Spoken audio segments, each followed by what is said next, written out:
for me, like opting out, or as I said, knowing when to stop and then moving to your next isn't a sign of eminent failure, as Uh-huh. long as you aren't failing people.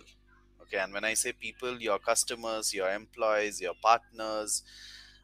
So I look back now, and I don't repent. I The choice I made was the right one.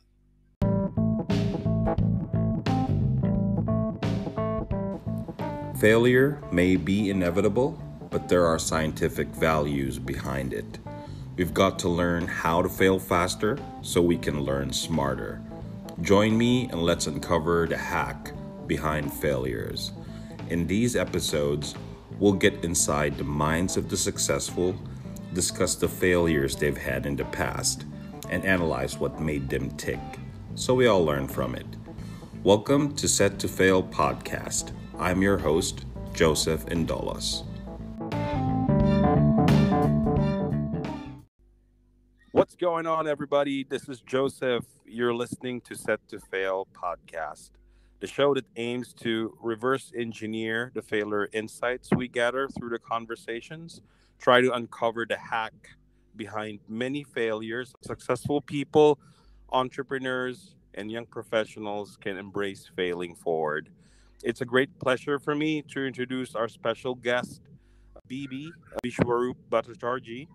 BB is currently the sales effectiveness lead inside sales APAC at Autodesk. Prior to that, he worked with critical roles in Oracle for more than, I think, half a decade as a sales enablement manager. He is also a co host at Spill the Tea podcast, and he co founded a company we shall talk about in a little bit. Welcome to the show, BB. Yes, Joseph, and thank you for inviting me. It's been a while, and I'm so happy to talk to you. Yes, yes. It's how many years do you think? Like 8 years since we. Yes, Yeah. So yes. to everyone, to the listeners, I worked with BB for a number of years. We used to call him Roop back then.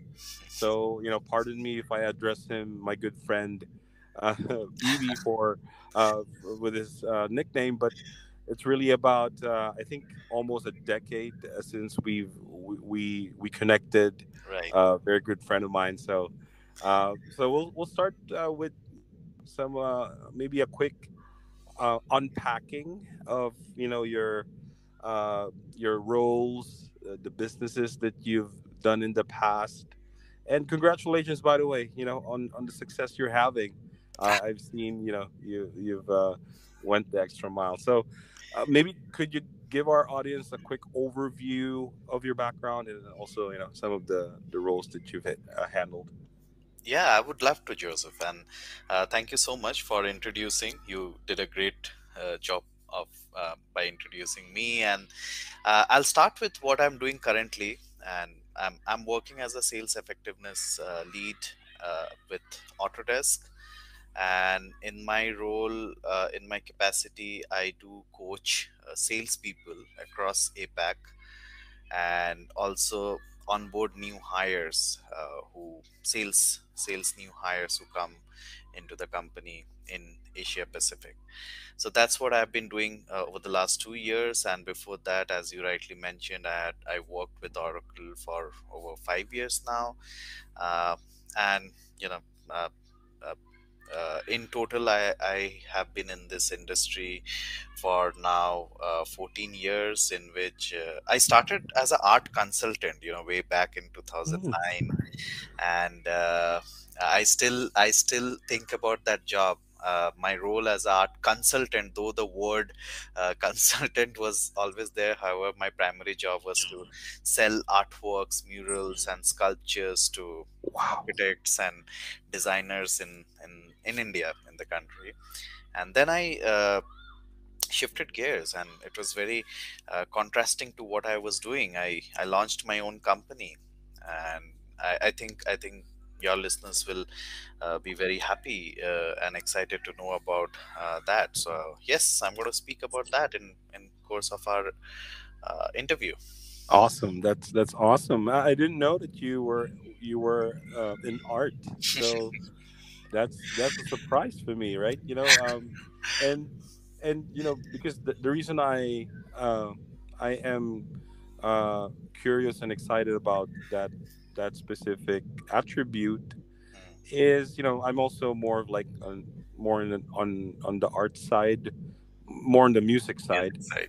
But whenever and this is based on what my research, whenever a company or a product, we put a little dash of art to it, it becomes unique. So for example, like Steve Jobs, right? So he used to be like doing calligraphy, Yeah, and that's the reason why the Mac has a lot of very good art elements to it, not just the software, but the entire hardware, right? So that's awesome, man. I didn't know that.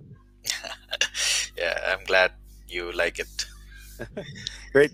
And let's pedal back a little bit.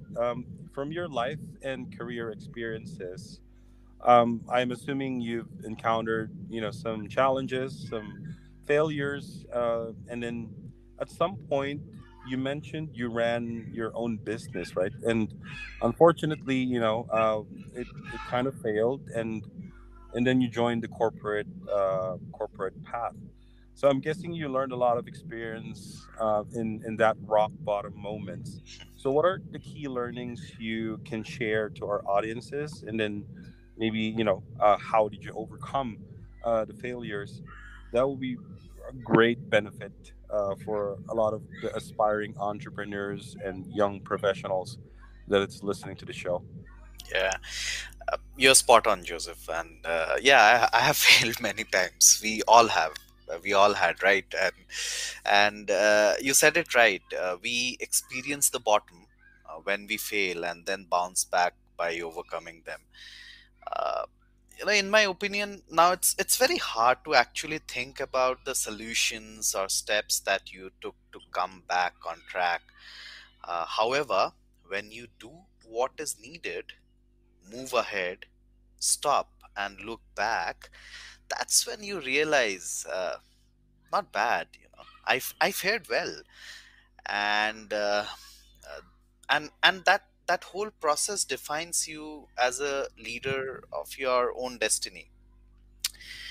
So so I will definitely mention about my entrepreneurship experience, since you asked, and that was back in 2011-12, 2 years before we got to know each other. Where I and that was a time, 2011 12 was a time where I launched a company called Mitochon Technologies, and we were the developers of a hospital management software. Oh wow. And back then, I was based in Mumbai, the business capital of India. As a young entrepreneur, I embraced every challenge. I would say, challenges that many entrepreneurs today face, and back then, myself and my co-founders were also facing. Our employees, and most importantly, our customers, who supported me in that massive learning journey. I still owe a lot to them. I did Hmm. that role for 2 years, Joseph, and before deciding to come back to the corporate life, as you mentioned, because of personal and professional reasons, both. Now, it was definitely a low time for me, because at a point I thought, "Am I failing as a leader?" Hmm. And however, you know, no, actually, I think one key aspect of leadership is also to know when to stop. Right. Yeah, and when to let anything go and move to the next. So for me, the next was embracing the corporate life again. As I said, I was not sure about this thing, but now when I look back, I definitely had made a very great decision. So yeah, I'm proud of Mhm. my decision back then. I love that. And you talked about when to stop. So, I mean, what were like the signs, or let's say, what was the pulse that made you say, okay, we need to put a halt to this and then reevaluate? I think that was a time, that was a difficult time for many of us. I mean, there were various reasons, and I think the most important factor that we decided was our people, and they people who were working for us, customers whom we were serving, and we made sure that none of them should be impacted. And Hmm. the right decision will be to let this go, keeping everybody happy. I mean, not absolutely satisfied, but happy, and not our decision shouldn't impact everyone. Right. So yes, there were a lot of reasons, but one pulse was definitely uh, a thought about our people, that okay, I mean, it's not scalable at this moment because of Hmm. various reasons that time. So we just I took that decision, I would say.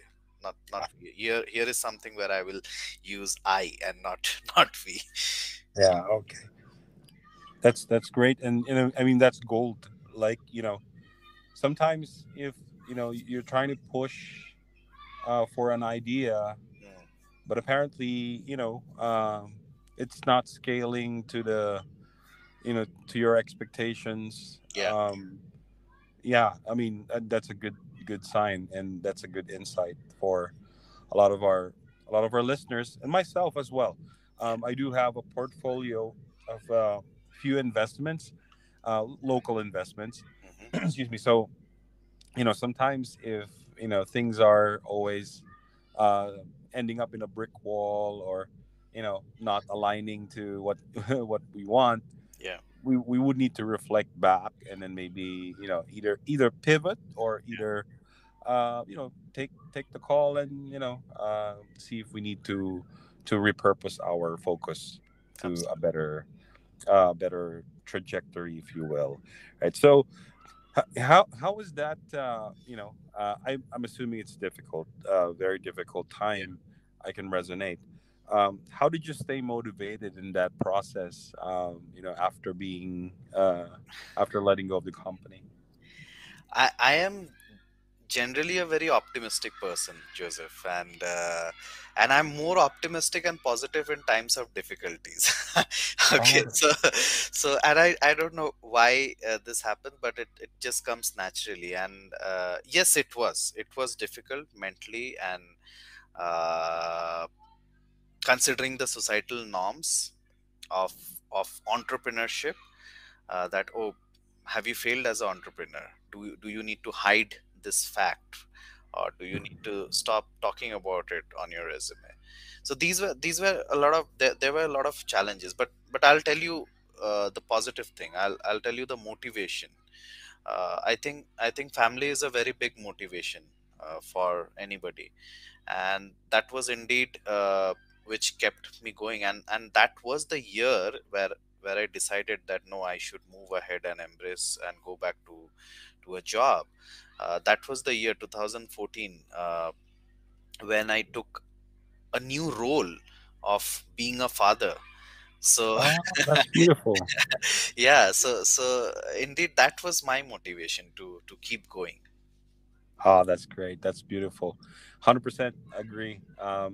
If your back is against the wall, family will always be there for you. Yeah. So yeah, that's beautiful.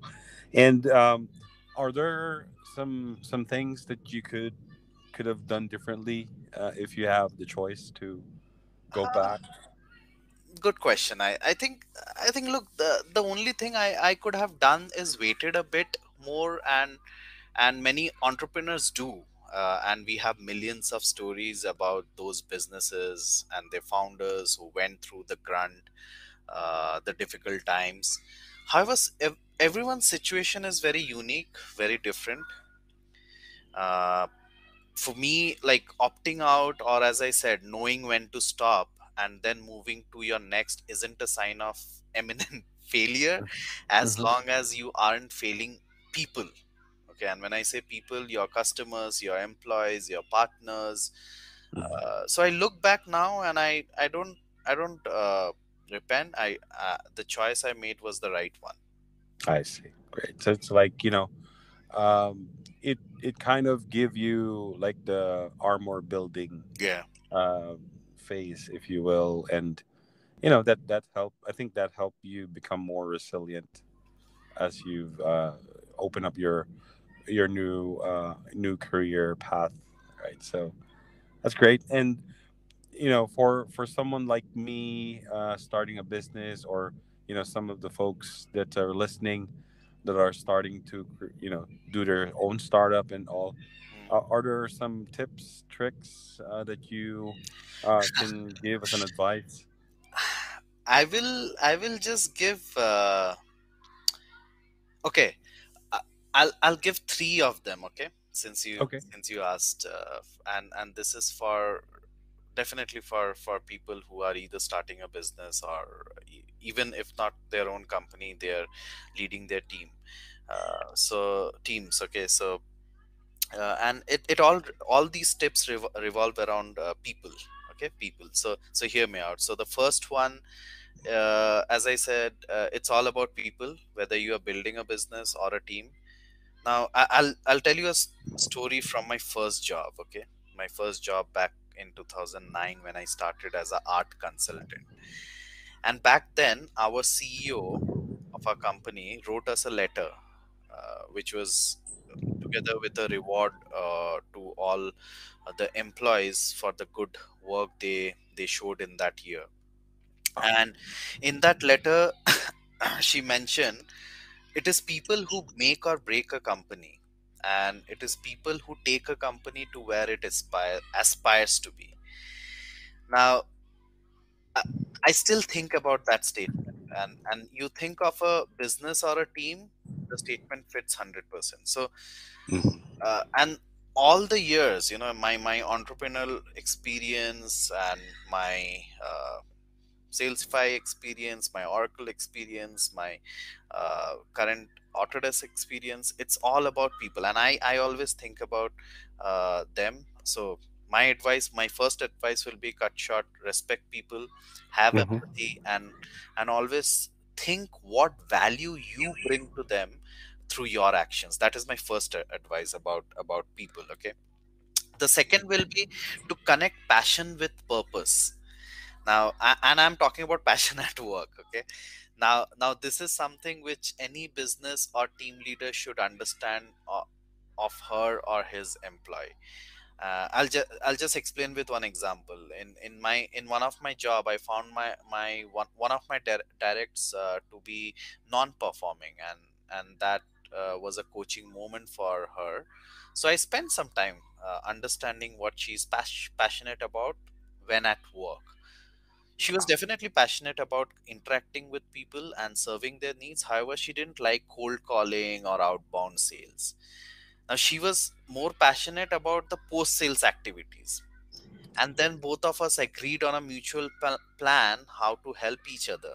So I'll just stop there. But this is tough, Mm-hmm. understanding the passion of people in work. And if you have more and more bigger team, it becomes more tough. So Mm-hmm. either you have to do it somehow, or coach somebody in your team to do it for you. So that's my Yeah. second advice, connecting passion with purpose in people. And the third is, it, leadership. We are talking about leadership. It is not about titles, and certainly it is not about all the cherishing all or successful moments. It's the character you exhibit when times are not perfect, Mm-hmm. and those are the times when you need to show your calm and composed self, because uh, how do you call it, oh yeah, any sign of nervousness in those times make your people nervous, and your action has to be very authentic, very genuine in those time. Yeah, so that's my third advice. As a leader, you should always control those moments, choose how to respond, remain calm, composed, and think about your people first and not just yourself. So Yeah. That's awesome. That's gold. And I'll definitely jot down some notes, and especially sometimes I personally feel, whenever starting a company or starting an investment, you're like on top of the world. You know, we need to humble ourselves and Yeah. level ourselves, and that would help things come naturally, and incline everyone to a Absolutely. common goal, right? Right. So Right. absolutely. So we also talked about earlier about shifting your focus to APAC, right? So from your perspective, BB, what are the challenges you're facing? And I think you're experiencing a lot of diversity type of folks to Yeah. work with, right? So does that include also like China, Hong Kong, or is it like more of Southeast Asia that you're currently working with? Yeah. I mean, it certainly includes China and ASEAN, Australia, India, Korea. So, uh, Wow, yeah, so it's a big portfolio, and I'm very lucky to, I mean, to experience this across APAC. So yeah, I mean, uh, nice. So right. what are the business consume and or consumer challenges that you're addressing in the region in APAC, uh, coming from like Autodesk perspective? That's a great question. I mean, coming from Autodesk perspective, I will keep it simple. My answer. Okay, so we as an organization, we help our customers achieve their business outcomes. And like you mentioned, I mean, every markets are different, but the customer in all these markets face a very you know similar but unique kind of problems when we look at all our customers. So Hmm. and each customer, regardless of where they are, since we are talking in capacity of APAC now, so let's concentrate there. Every customer here has their own set of business goals or outcomes. And Autodesk, and by the way, we serve in the three major industry, which is your architecture, engineering, and construction. And that's the first industry, and then manufacturing, that's the second industry, and then the third one is media and entertainment. And for us, every business that we interact with is unique, and we understand that. We understand their requirement, and we help them accordingly. So our motto is help our customers achieve their business outcomes. Oh, that's awesome. And going back to like let's say the modern times where design software Mhm. is becoming more prevalent. I personally use let's say Canva, right? So for on a consumer level, right? But Yeah. let's say from a business or a brand perspective, it's a massive space in Yeah. terms of design software. So Yeah. how do you guys fare against other similar solutions? What areas you do you help identify, and then also maybe, I don't know, automate a particular process Yeah. in the design process, or whatever have you? Right.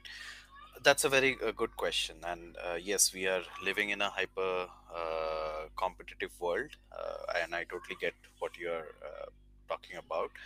Now, uh, it's for us. It's my personal opinion, and that's what I'm passionate about. The company I'm working with, Autodesk, and we are uh, from my personal observation, we are one of the most important companies in the world because we are serving the three major industry. And if you look around, It's all about construction, buildings, and architecture, and infrastructure, and engineering everywhere. It's all about manufacturing, everything that we are using today, or even if we are at home, the movies that we are watching on OTT, or the Hmm. games we are playing on our handhelds. Okay, so everything has a touch of Autodesk, definitely. Now, it's the other, we see it the other way. It is like how our customers are seeing us, whether they are looking at us as a software vendor or as a consultant who is providing them a platform through which they can design and make and build a better world. That's what our customers are looking for, and those customers who are actually seeing us that way, that a platform company rather than a software vendor, they are the customer who are growing, and we are very happy for them, and we are seeing their growth, and we are just helping them in their growth, achieving. I'll go back to achieving. We are helping them achieving their business outcomes. Oh, awesome! That's awesome. And I'm assuming you have a lot of case studies. Were there a few ones that you thought very challenging, and then you're able to flip it around and become a success story? Good reason. See, my answer may sound a bit diplomatic here, but let's let me tell you. Okay, let me speak from my heart now. See, Sure. businesses keep running at their pace, and they face their challenges, and then there's someone or some company which is coming to help them through their product or service or consultation. So in all these transaction, if you see, and I'll go back to people. Okay, it's people impacting others, which in turn impacts the businesses. So I have many such cases that comes on in my mind when you ask that question, and many case studies that I have been inspired with. However, I will emphasize on the relationships. I will and relationship that I made. Uh, those are the things which I will emphasize as my success stories, Hmm. and the relationships I have built over the last 14 years in my work life, and that's important. I think, Joseph, you will agree, and your listeners will agree, that sales, business turnarounds, all these are byproduct of great relationships. Exactly. I agree. Yeah, it's tough. Like, it's not a walk in the park, Yep, especially if absolutely. a stranger trying to sell you something. You won't trust them from the get go, Yeah. right? So in order for us to be trusted, Yes. gain confidence, we need to uh, put the extra mile. So and yes, before we wrap this up, sorry, BB, you've been traveling, and the Yep. reason I wanted to ask this question as well is because I personally believe in the Philippines. Mhm. There's a lot to improve, in terms of technology infrastructure, cybersecurity, connectivity. So someone like you that saw the best of the different worlds out Yeah. there. Yeah. Malaysia, I think you were there, Singapore, and India, and Yeah. Australia, if I'm not mistaken. Um, were there some, and the goal of this question is to kind of help spark some ideas for our for Yeah. our local government, and Yeah. at the same time the private sectors as well, right? So Hmm. were there any like innovation that helped a country, let's say, tremendously, and drive a positive outcome? For example, let's say sustainability, right? Yeah. Maybe solar energy is awesome, that's working well for a particular country. Yeah. Things like that. What do you think would be, what would you suggest for for someone like us, where we're pretty much left behind in terms of the technology infrastructure. I would okay. First of all, Joseph, I mean, I haven't sold directly uh, to in the country in Philippines. However, I have coached a lot of salespeople in my previous job, and I'm still doing that in my current job, who are interacting with Philippine customers in Philippines every day. Now, Oh wow. yeah, having said that, I first of all, I do see that openness and from customers in Philippines, that openness to innovation, that openness to embracing new technology. And I'll I'll give you and I'll tell you from my experience, because I have hands-on experience on both application and infrastructure technology that powers businesses of all scales across regions. And we are, as you know, that we are living in a hyper connected world where every business out there is talking about data. Okay. Right. uh, everyone is saying data is everything. However, I won't stop there. According to me, meaningful data is everything. Now, you spoke about sustainability. Now, sustainability again has, in a way, I won't say it has become a fad, but there are many businesses and many people, individuals, who do not understand the real meaning of sustainability. Okay. uh, because when you see from a business point of view, sustainability also impacts a lot on your costs. Okay. On Hmm. as a simple example will be, look around and look all your construction sites, and I'm not just talking about Philippines. Okay, so I'm just Hmm. generally, look around, look your all the construction sites, and look how much uh, materials in from construction are going to wastage. Think of that. Right. Think of any manufacturing unit and think how much wastage are going to the landfills from those manufacturing units. Okay. And how is that impacting that company in the long run, the people, the planet, the economy, everything. Okay. Now, uh, when it comes to technology, and I'm talking about Autodesk right now, we Hmm. help customers realize that. We help customers design in a way that you do not or say you stop a lot of wastage going to landfills, in your construction process or your manufacturing process. And the number is huge. I mean, say 90% of wastage can be averted in the design phase in manufacturing. Okay. So we provide those solutions that help customers to adopt sustainability in its real meaning.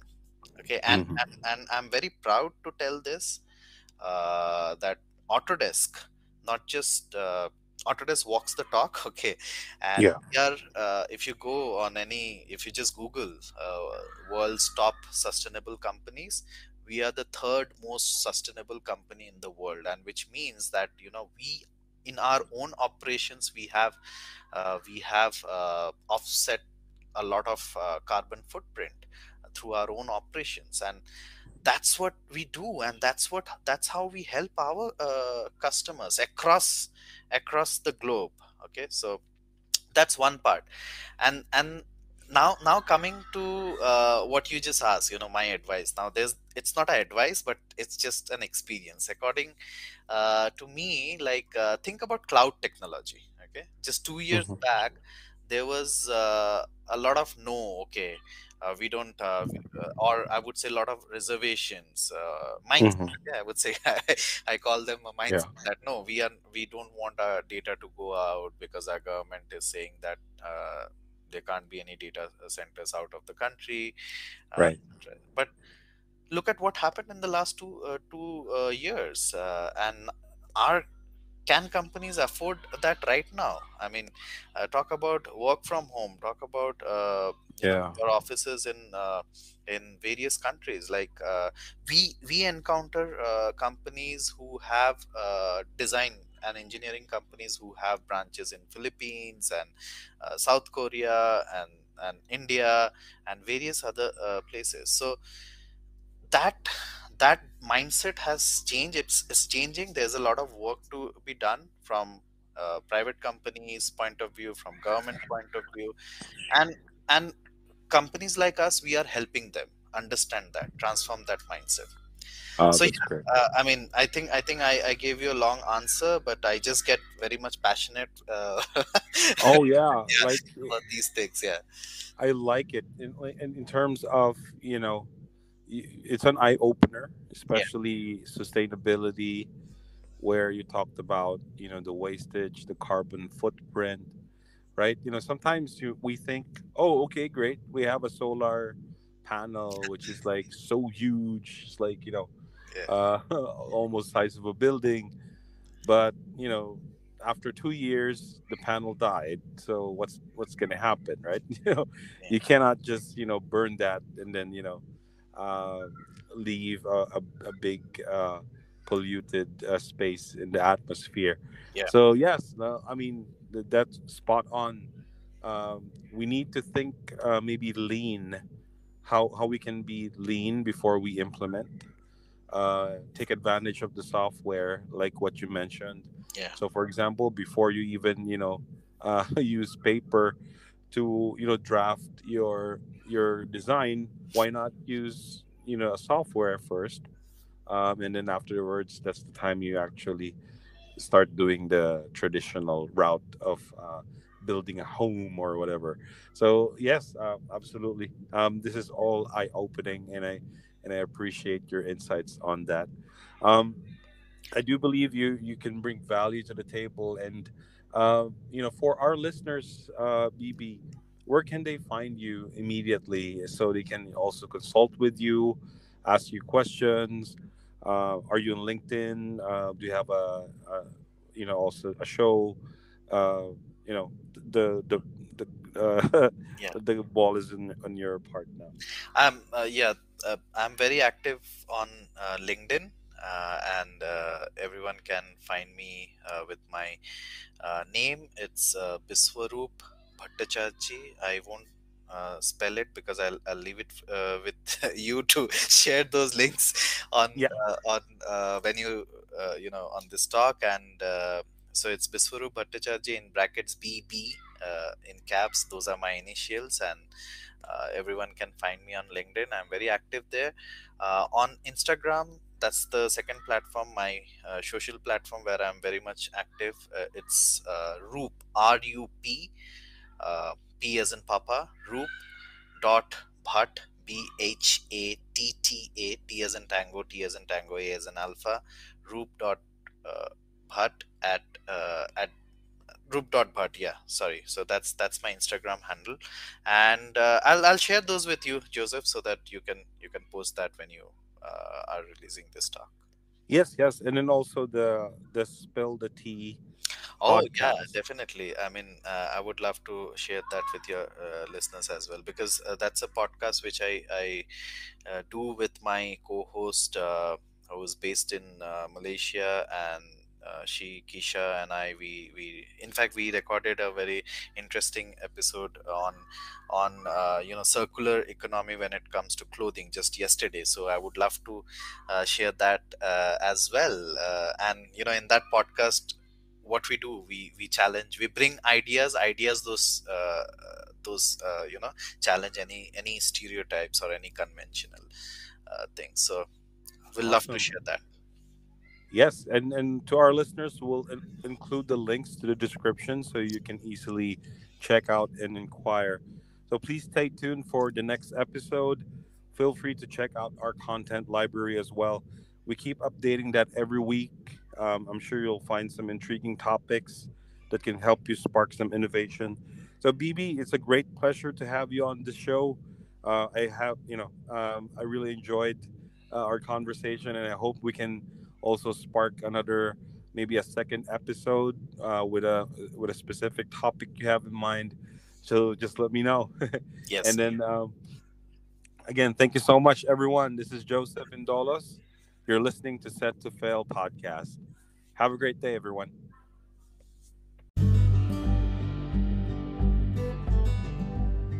And there you have it.